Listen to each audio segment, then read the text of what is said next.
Good morning विद्यार्थी मित्रों, जय श्री कृष्ण। ધોરણ 11 આજે આપણે રેફરન્સ બુક એટલે કે લઘુકથા વિશે અભ્યાસ કરીશું, જેના લેખક ઇજ્જત કુમાર ત્રિવેદી છે। પાઠના શીર્ષકની ચર્ચા કરીએ તો રેફરન્સ બુક એટલે જેની અંદરથી આપણે માર્ગદર્શન લઈ અને પ્રશ્નોનું સોલ્યુશન કરી શકીએ, એટલે કે અત્યારે નવનીત કહી શકીએ આપણે કે જેની અંદર જવાબો આપેલા હોય।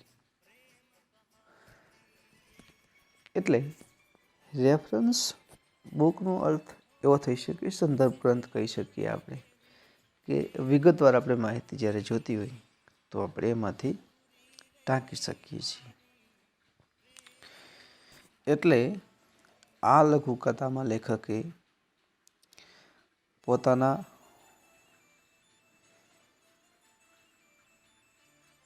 પિતા વગરના પુત્રને માતાના નિર્વ્યાજ પ્રેમની સતત અનુભૂતિ દર્શાવી છે। એટલે કે પોતાના પિતાજી મૃત્યુ પામ્યા છે અને પોતાની માં એ પણ અભણ છે, પણ માં કેટલી સમજુ અને સમજદાર છે એનો પણ દાખલો આપ્યો છે। માનો પ્રેમ છે, જે માતાનો નિર્વ્યાજ પ્રેમ પુત્રને માટે એક રેફરન્સ બુક, એક સંદર્ભ ગ્રંથ છે સમાન છે। એટલે જ્યારે એ માતાનો પ્રેમ ખાલીપો અનુભવાય છે, જ્યારે મૃત્યુ પામે અને એ જીવનની અંદર લેખક ખૂબ પુષ્કળ ધન સંપત્તિ કમાય, જ્યારે લેખક નાના હતા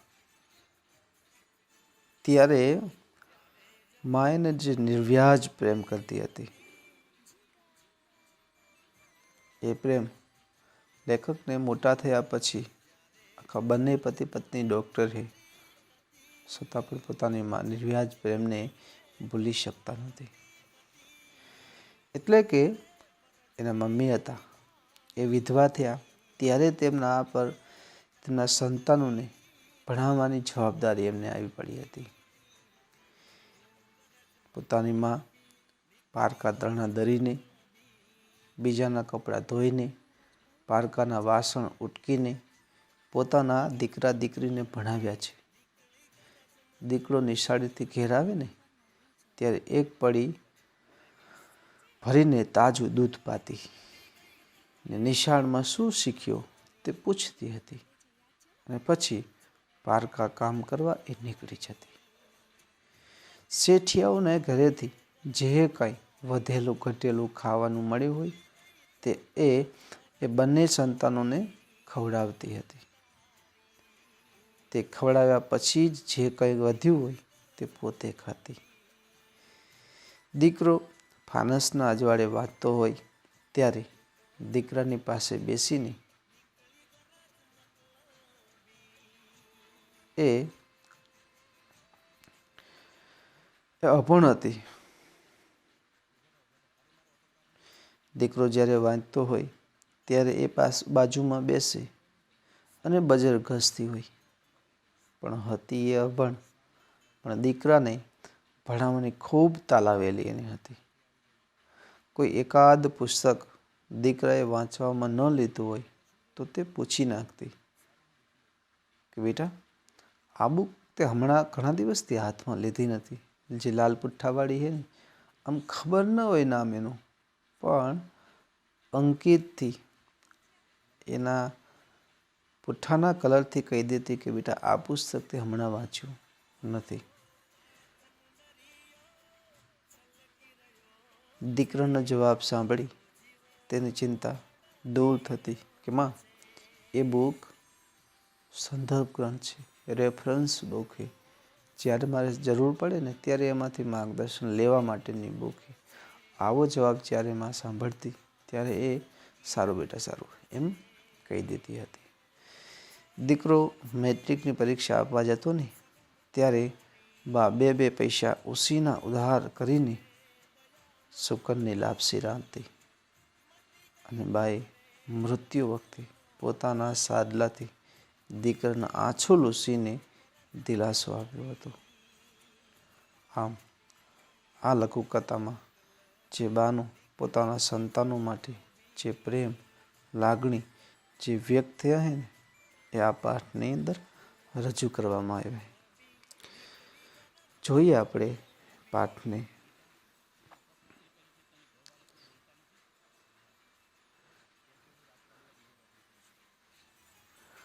લેખક લઘુકથાકાર ઇજ્જતકુમાર રેવાશંકર ત્રિવેદીનો જન્મ લીલિયા એટલે કે મોટા લીલિયામાં થયો હતો.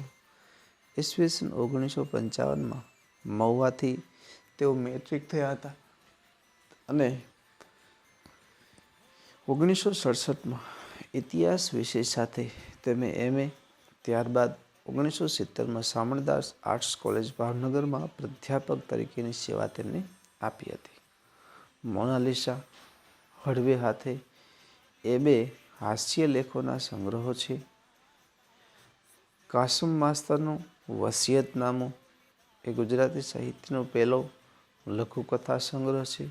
કાંટા, ગુલાબ અને બાવળના, સુદામાના તાંદુલ, વામનના પગલાં, રાયના દાણા, ઘર દીવડા અને સાતમો કોઠો જેવી લઘુકથાઓના સંગ્રહ પ્રકાશિત થયા છે. એમની પાસેથી 200 ઉપરાંત લઘુકથાઓ પ્રાપ્ત થઈ છે. ઘણી હિન્દી, અંગ્રેજીની ભાષામાં પણ આપણને મળી છે. એમનું જીવન તપ લઘુકથાને અર્પણ રહ્યું છે.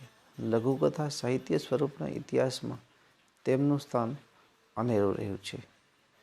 લઘુકથાના વિષયવસ્તુની આપણે આગળ ચર્ચા કરી જ હતી. પાઠને જોઈએ.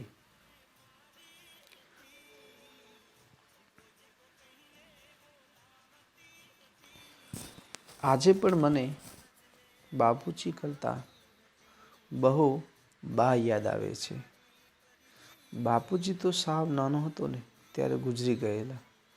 હું 15 વર્ષનો થયો ત્યાં સુધી તો બા હતા. કુટુંબમાં હું અને એક બહેન, એમ અમે 2 જ ભાંડરડા હતા.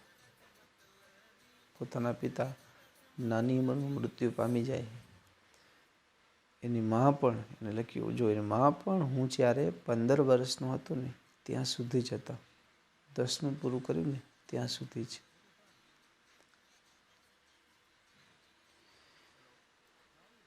અને અમારા પરિવારમાં અમે ભાઈ બહેન 2 જ હતા. બાની ઈચ્છા એવી હતી કે હું ખૂબ ભણીને મોટો માણસ થાઉં, એટલે ખૂબ ઊંચી ડિગ્રી પ્રાપ્ત કરું, કંઈક ઊંચા હોદ્દા ઉપર જાઉં.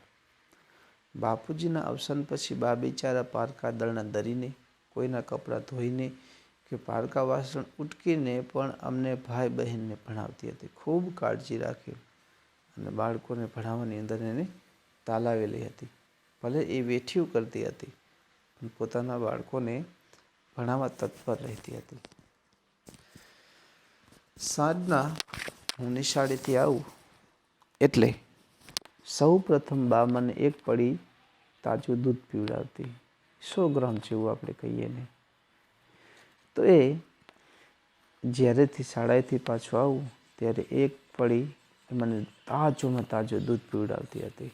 નિશાળમાં હું આજે શું શું શીખ્યો અને તે પૂછતી અને પછી એ પારકાના કામમાં ઉપડી જતી હતી. રાત પડે ત્યારે શેઠિયાઓને ઘરેથી વધેલું ઘટેલું એ ઢાંકી અને ઘરે લાવતી.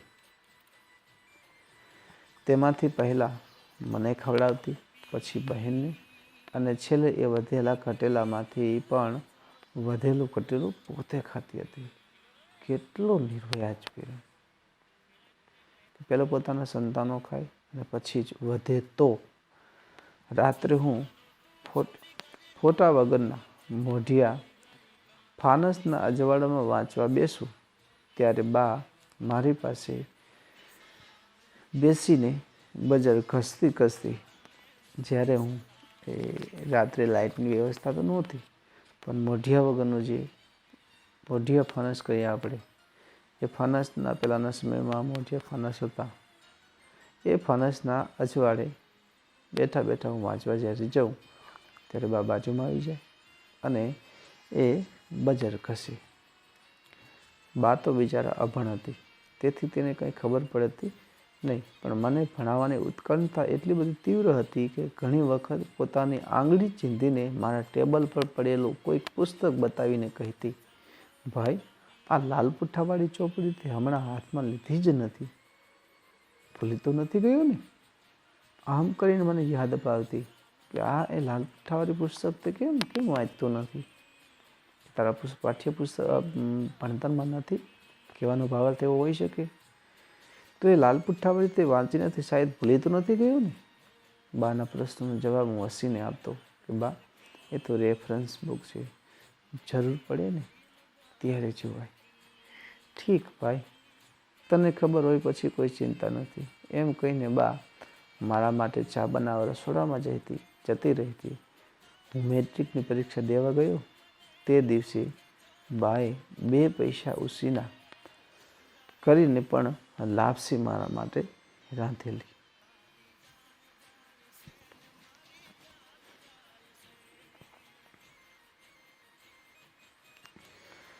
હું મેટ્રિકમાં પાસ થયો એ પછીના મહિનામાં જ બાનું અવસાન થયું.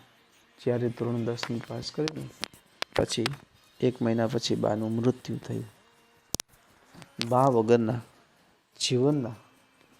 જીવનના વિચાર માત્રથી હું થરથરી ઉઠ્યો અને બાની કોઈ તસવીર તો હતી જ નહીં. તેથી બાની સ્મૃતિ જાળવી રાખવા બાની તપકીરની ડબલી, એ જે બજર હતી એની ડબલી, એક દાંડલી તૂટી ગયેલા ચશ્મા ને સાદલાના છેડાથી બાએ મારી આંખના આંસુ મળતી વખતે લૂછ્યા હતા ને તે સાદલો મને, અને જે ડબ્બામાં બા મારા માટે ભાગ રાખી મૂકતી ને તે ડબ્બો, આ બધી વસ્તુ એક પોટલીમાં રાખીને એક બેગમાં તાળું મારીને સાચવી રાખી. બાના મૃત્યુ પછી એ તમામ વસ્તુઓ બાની હતી ને એને મેં યાદ રાખવા, સંભાળના તરીકે એ વસ્તુઓ મેં એક પોટલામાં બાંધી અને એ તમામ વસ્તુ એને મેં સુટકેસમાં મૂકી દીધી, બેગની અંદર મૂકી દીધી. પછી તો બાના આશીર્વાદથી હું ખૂબ ભણીને ડૉક્ટર થયો. એક મોટી હોસ્પિટલમાં હું ચીફ મેડિકલ ઓફિસર પણ થયો. પણ બા જેવો નિર્વ્યાજ પ્રેમ હું કદાપી ક્યારેય પણ પામી શક્યો નહીં. મારી પત્ની પણ એક ડૉક્ટર છે, જેણે અમારા બધા જ છોકરાઓને અંગ્રેજી માધ્યમમાં જ મોટા કર્યા છે. મા જેવો નિર્વ્યાજ પ્રેમ માણવાનો કે જોવાનો પણ મને કદી અવસર મળ્યો જ નથી. તેથી દોડ સાહેબીમાં પણ, ખૂબ ઘણી સંપત્તિમાં પણ હું કદીક બેચેન બની જાઉં છું. આટલી બધી ધન સંપત્તિ વૈભવી છતાં પણ જે ઝૂંપડીની અંદર મા સાથે રહેતો જે પ્રેમ મળતો હતો ને, આજે એને હું અનુભવી શકતો નથી.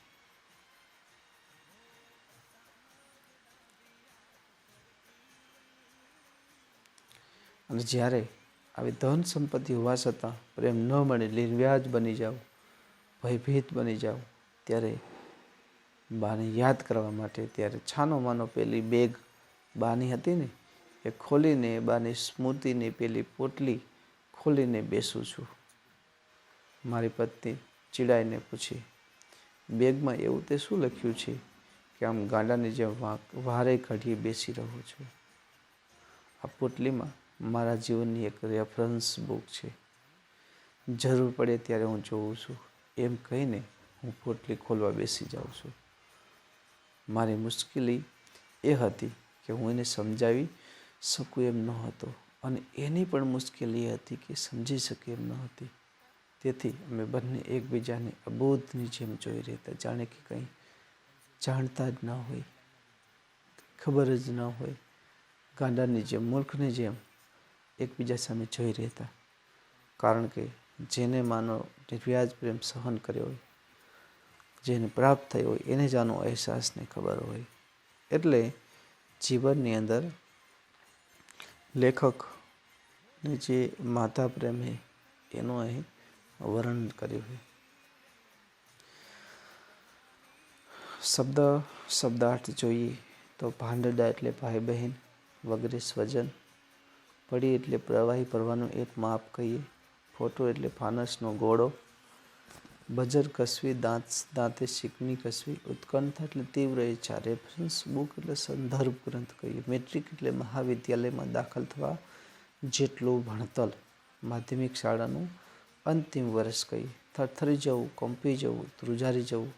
નિર્વ્યાજ, કપટ રહિત. સાલસ, સરળ, અબોધની જેમ, અણસમજુ, મૂર્ખની જેમ. દોટ સાહેબી હોવી એટલે અતિશય સાધન સામગ્રી અથવા ધન સંપત્તિ હોવી. ખૂબ શ્રીમંત હોવું, આર્થિક સ્થિતિ ખૂબ સારી હોવી. વિદ્યાર્થી મિત્રો, આપણા આ જે પ્રશ્નો છે એ પાકી બુકની અંદર તમામ પ્રશ્ન આપણે પાકી બુકની અંદર નોંધી નાખીશું.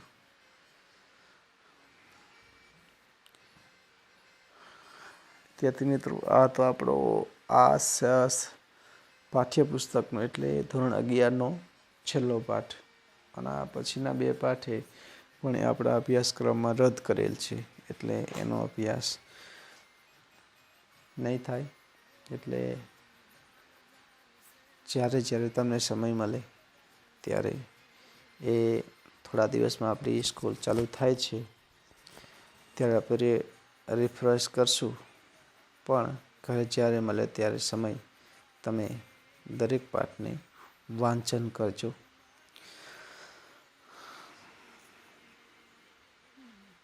ચાલો, વાંચતો.